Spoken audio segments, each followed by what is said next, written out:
Hello friends, welcome back if you're a returning viewer. Welcome if this is your first time stopping by. If you're not subscribed yet, please feel free to hit that red button and join the family. Today I'm making plantain pancakes. I had never heard of these or eaten them, but a friend of mine asked me if I could make them for her because she saw them somewhere. So I figured I'd give it a shot, and you guys are coming along with me for this experiment. I'm using two very ripe plantains. I decided to cut out the center part because I didn't want black specks in my pancakes, but I was like, it doesn't really matter. Anyway, I'm cutting them out and I'm going to cut up my plantains and get them ready to go in the blender with the rest of my ingredients.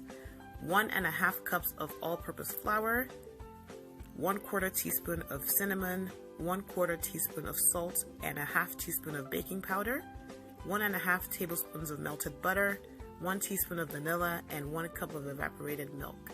Like I said, I'm going to pour all that in my blender and get to blending. Oh, maybe I should have told you I'm using 2 eggs. I'm using 2 eggs. My dad makes these pancakes with my niece and nephew, and they're not American style pancakes, so I imagine that's what Nigerian pancakes are like, so I'm going to try to make it that way. I've blended my ingredients, and look at that beautiful smooth batter. That's what you want. And now we can get to frying. As you know, I love my cast iron, so I am melting the remaining 1/2 tablespoon of butter in my pan on medium heat. I will be frying the rest of my pancakes with oil.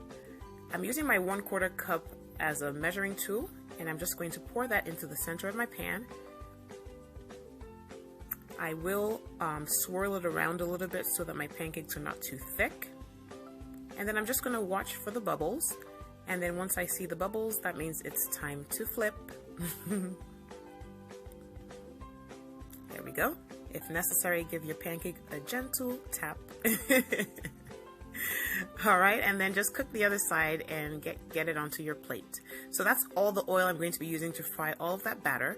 In order to control how much oil I use this brush to brush my pan, and then I just continue frying. So just watch again as I do this. Pour your batter on, give it a swirl, watch for the bubbles, and then flip.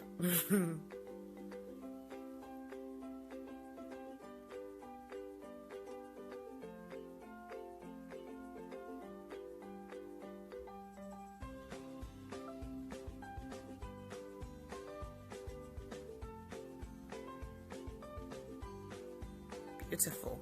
And there are pancakes. I didn't show you the plantain I used, so there it is. Well, that's not the one I used, but that's how ripe it was.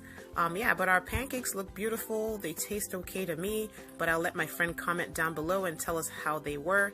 I did add some sugar to the last 4, so if you want it really sweet, you can do that. I'll see you next time.